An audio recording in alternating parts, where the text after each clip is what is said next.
Good morning, back with our revision on nutrition. So we will start with from where we left.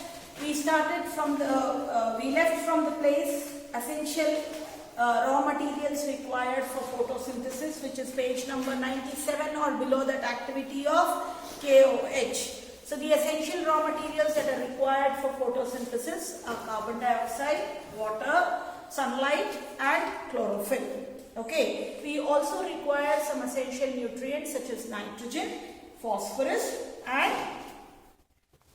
potassium. The important nitrogen fixation can be done with the help of Rhizobium bacteria, which is present in the root nodules of leguminous plants. Nitrogen is essential for the synthesis of protein and other compounds. Please here, wherever the place is, please write what are the essential raw materials required for photosynthesis. What are the essential raw materials required for photosynthesis? What are the essential raw materials required for photosynthesis? If you go through the notes, the answer is given. You will know that carbon dioxide, water, sunlight and chlorophyll along with essential nutrients are required for photosynthesis. We have also written a question as what is the importance of nitrogen. Nitrogen basically is fixed by leguminous plant with the help of the Rhizobium bacteria present in the root nodules, which is capable of fixing atmospheric nitrogen and converting them into nitrates. Nitrogen is mainly responsible for formation of protein and other important compounds. Okay, then this is all about plant nutrition. Once again, I will tell in plant nutrition, you should know the reserve food material in plant is starch. The reserve food material in animals is glycogen. The equation of photosynthesis, which is 6CO2 plus 12H2O over the arrow, sunlight, below the arrow, chlorophyll, gives C6H12O6 plus 6O2 plus 6H2O. The important events taking place during photosynthesis, which is absorption of light energy by chlorophyll, conversion of light energy into chemical energy, photolysis of water, which is splitting of water molecule into hydrogen and oxygen, and reduction of carbon dioxide into carbohydrates. You should know how desert plants manufacture their food. You should know activity to show that carbon dioxide is essential, light is essential and chlorophyll is essential during photosynthesis. You should know what is a variegated leaf. Variegated leaf is a leaf which has different colors, opening and closing of stomatal pore, essential raw materials required for photosynthesis. This is only nutrition in plants. Fine. Now let us talk about heterotrophic nutrition. In heterotrophic nutrition, we studied that animals which are directly or indirectly dependent on the autotrophs for their survival are called as heterotrophs. The different heterotrophic nutrition which we studied was A. Holozoic nutrition. Holozoic nutrition is mainly shown by the most primitive organisms such as amoeba and the most complex organisms such as you and me. So Holozoic nutrition means when you take the complex food as a whole. Whole does not mean H-O-L-E, whole means W-H-O-L-E. Okay, so when you take the complex food material as a whole or as it is called as what? Holozoic mode of nutrition. Example, amoeba and human beings. Fine. Next, parasitic mode of nutrition. When the organism takes all its food from the host, it is called as parasitic mode of nutrition. The organism acts as a parasite and on which it thrives is called as the host. The common parasitic plant is what? Cuscuta. It is also called as what? Amarvale. Okay, this if one little 2 centimeter cuscuta also comes on a big huge neem tree, after about 2 months or so, the neem tree will die because this will become what? This will constantly multiply and kill the host plant as it derives all the nutrition from the host plant. So this is called as what mode of nutrition? Parasitic mode of nutrition. In animals, parasites are what? Leech, tapeworm, mosquito. These are all examples of what? Parasitic mode of nutrition. Then we study the third mode of nutrition, which is called as saprophytic mode of nutrition. Saprophyte means which grow on dead and decaying matter. Animals or plants which grow on dead and decaying matter are called as saprophytes. The best example of saprophyte is mushroom.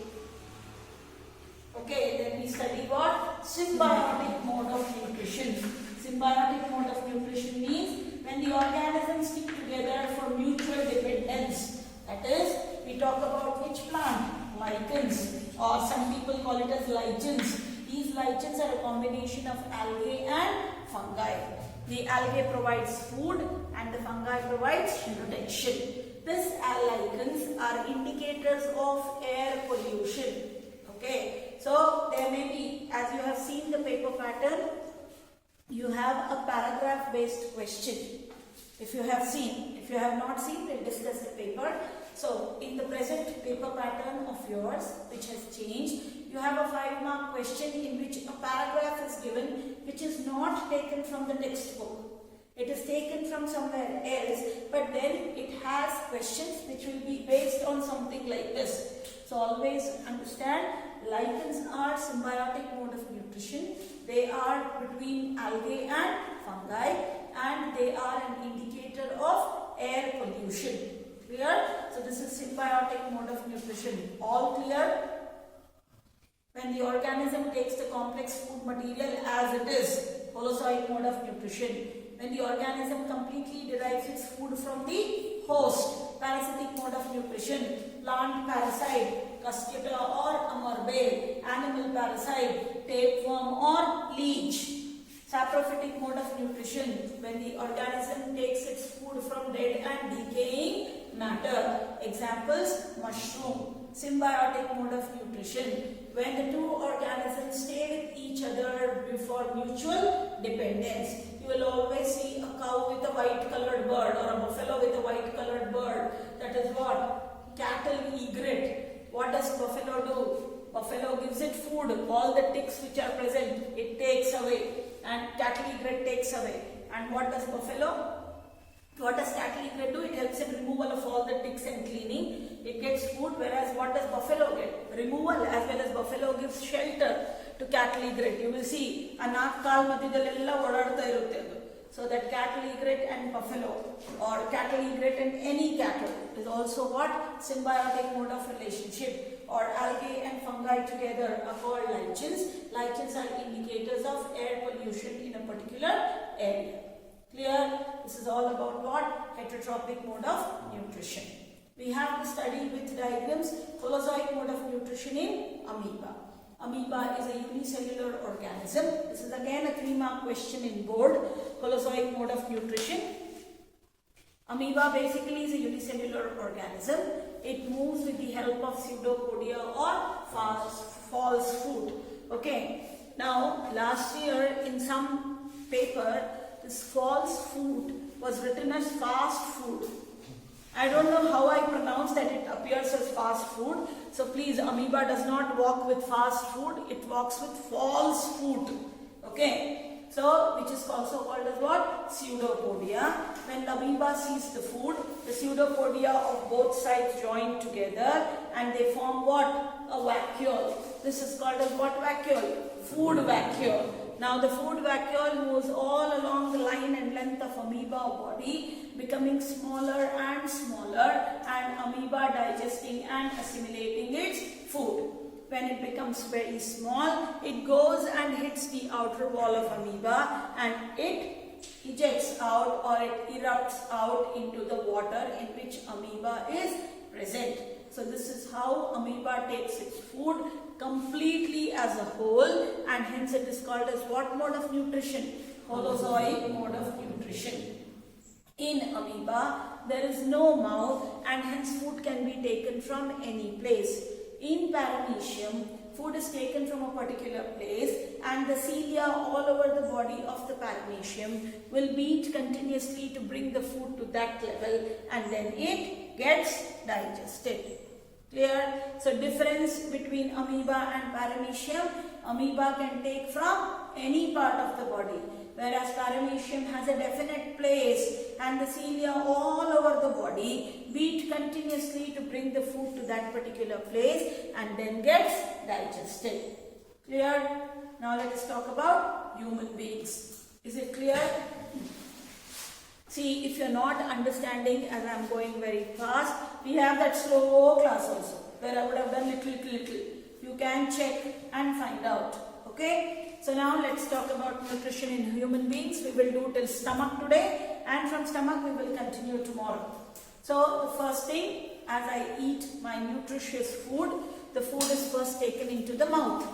The mouth, basically with the sight of the food, the taste of the food, with the sight and smell of the food, there is watering of the mouth. That watering of the mouth, which is the release of saliva, is basically done with the help of which glands? Salivary glands. Salivary glands secrete saliva, which moistens the food, makes the medium alkaline. Okay, it secretes an enzyme which is called as salivary amylase. This salivary amylase acts on carbohydrates and converts it into simple sugars. There is tongue, which helps in coating the food beautifully with saliva and to speak. There is teeth, which will help to bite the food and make them into smaller chunks. Okay, teeth, we know how many types of teeth we have? 4: incisors, canines, molars and premolars. We have less number of canines because we don't tear open the flesh.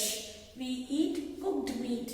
So as a result of it, our canines are less. Dental formula was taught. We have how many teeth? 32 teeth in total. Okay, so this is all about digestion in mouth. Remember, salivary glands, medium alkaline, salivary amylase. Salivary amylase acts on carbohydrate and converts it into simple sugar. The same question can be asked that if I only eat a piece of bread. Okay, bread is nothing but carbohydrate. If I eat a piece of bread with nothing, no jam, nothing, I just take a piece of bread, I get a very sweet taste in my mouth. Why? The bread contains carbohydrates. This carbohydrate is acted upon by salivary amylase, which is present in saliva, and hence the digestion, it helps to convert it into what sugar? Simple sugars. So you get a feeling of sweet. Even sometimes when you are very hungry and you eat a normal roti with ghee, it also will not give you the sweetness of a sugar, but it is even not bitter or sour. Understood? Rice also, plain rice with tuppa is so nice. Hot rice with tuppa. Okay, cold rice may not taste great with tuppa because the tuppa will be sticking to your hand. It will not be absorbed by rice. So always understand, rice, wheat, maida, everything is what? Carbohydrate. And if you look at sorry, if you look into Indian plate or the normal Indian food plate, the intake of carbohydrate is very high when compared to the intake of proteins or fats. Okay, if you find a laborer's food, there is a high amount of carbohydrate and very less amount of proteins, vitamins, minerals or fats. They will only eat carbohydrate rich food because they require a lot of energy to do work. Whereas a person sitting in the office and doing some software work or a very stationary job will not require that much amount of carbohydrate. So this type of questions, why I am describing all this is, again, that paragraph based question. Anything where you require more energy, you require more carbohydrates. Where you do not require a lot of energy, you do not require a high amount of carbohydrates. Proteins are responsible for wear and tear of body, repair of body, and proteins are basically to be given to growing people because it helps in building up the body tissue. Okay? Fats are required. So it is not that you eat a lot of carbohydrate. We should all eat what? A balanced diet. Clear? Why balanced diet? Because it is required for proper metabolism, which finally results in a healthy growth and development. So this is all about mouth. After mouth, when the food is chewed, mixed up with saliva, it goes through a small pipe which is called as esophagus. During or when the food is in esophagus, there is no digestion taking place. No enzymes are secreted in esophagus. What happens? There is constant relaxation and contraction of the walls of the esophagus, allowing the food to go down. This movement is called as peristalsis. So food from the mouth reaches the stomach due to the peristaltic movement of the esophagus. Clear? No digestion takes place in esophagus, no enzymes are secreted, only it is what pipe? Food pipe. Okay? Besides food pipe, there is also what pipe? A wind pipe. The wind pipe is called as glottis. The glottis is always covered by a flap of cartilage, which is called as epiglottis. If you constantly talk or do any kind of other activity while eating food, the epiglottis does not get the logic and hence sometimes it opens. And then some grain goes into the epiglottis and then you know what happens.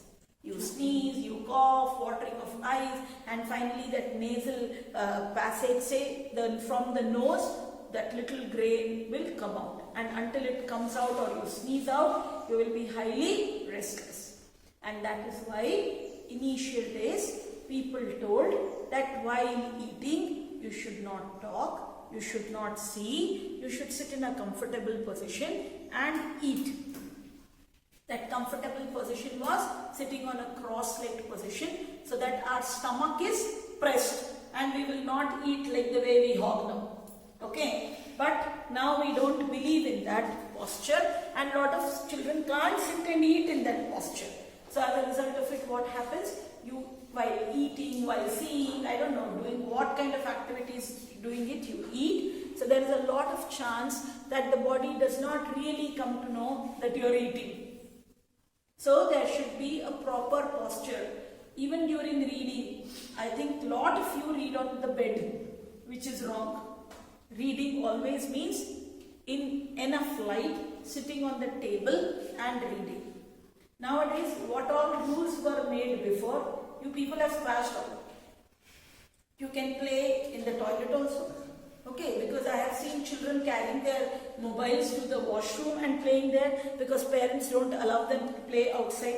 Okay, I don't know if you know that when you flush, there is an immense buildup of bacteria from your toilets. And none of us or most of us do not have Indian toilets. If you had Indian toilets, you would have done the exercise of sitting properly. Now you don't do PT. Even in PT, you don't sit. If that sitting exercise is there, people will stand like this and they will not sit. And if they have to sit, they cannot sit on their knees. They will fall down. So as a result of it, there is no proper exercise, and after that we say, I feel bloated, I can't eat, I have lots of allergies. I don't know. I told you, if we all would have told allergies, the removal of allergy was only a stick. And all allergies would go off, including lactose intolerance, which is so common in present day kids. But they can eat milk chocolate, but they are lactose intolerant. How? I do not know. They can drink curds, but they are lactose intolerant. They can eat paneer, but they are lactose intolerant. सब खा सकते हो तो दूध क्यों नहीं P सकते? दूध भी पियो. So this is how life goes. There are a lot of issues. So again, nutrition. Why we spoke about all this? If the body does not come to know and get the symptom, the brain gets confused. So it is advisable that you don't talk, you don't even, you don't, while you are sneezing, while you are doing things, if you keep on stuffing your food into the mouth, you will have issues during the digestion process. Then the food reaches a J-shaped organ, which is called the stomach. The moment the food reaches the stomach expands. Then in the stomach, there is what present? Gastric gland present. This gastric gland immediately secretes dilute HCl. And the moment dilute HCl is secreted and the medium becomes acidic, the saliva stops. Because the alkaline medium has to be stopped and the food has now to go through what medium? acidic medium. This dilute HCl creates an acidic medium for the conversion of an inactive enzyme called pepsin or pepsinogen into active pepsin. Correct? HCl is also responsible of killing of small germs that would have entered our body along with the food. Okay. Then we have what? Mucus. This mucus keeps the lining of the stomach moist so that when there is no food, HCl should not burn the walls of the stomach. Then the enzyme called pepsin acts on proteins and converts it into simple proteins or peptones and polypeptides. Okay. After the entire mixing, the food basically is thrown out of the stomach with the help of a sphincter. Sphincter does what? It throws the food not like pot. It will throw the food little by little into the small intestine. And it is done with the help of what sphincter? Gastric sphincter. Clear till here? Understood this much? So this is all about medium in mouth, alkaline, medium in stomach, acidic, in between gullet or esophagus, where no digestion takes place, there is rhythmic contraction and relaxation of the walls of the esophagus, sending the food down. This movement is called as what movement? Peristaltic movement. Okay. So we will stop here for stomach. The diagram figure 6.6 important. Okay. Tomorrow we'll finish the last part of it. We will go very slowly so that you can learn. Now let us talk about light. No need to open. Okay. Light, as I said, is a form of energy. Okay. When you talk about light, we know that light travels in the form of particles. It also travels in the form of waves. The light traveling in the form of particles is studied by Newton's corpuscular theory of light, which says that light travels in the form of particles in a straight line. Whereas Huygens wave theory states that light basically travels in the form of electromagnetic waves.